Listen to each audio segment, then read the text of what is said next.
laboratorio de biomecánica es pues, un sitio, un local como es el que tenemos aquí en el Hospital General, que está dotado de una serie de instrumentación que permite analizar el movimiento.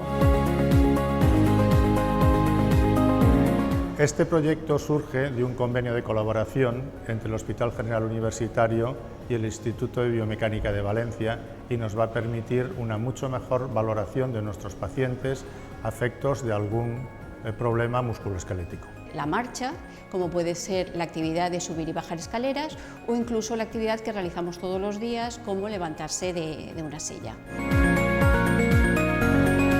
La valoración funcional biomecánica, a través de las distintas herramientas que utiliza, permite objetivar y cuantificar una serie de parámetros que previamente se han medido de forma clínica.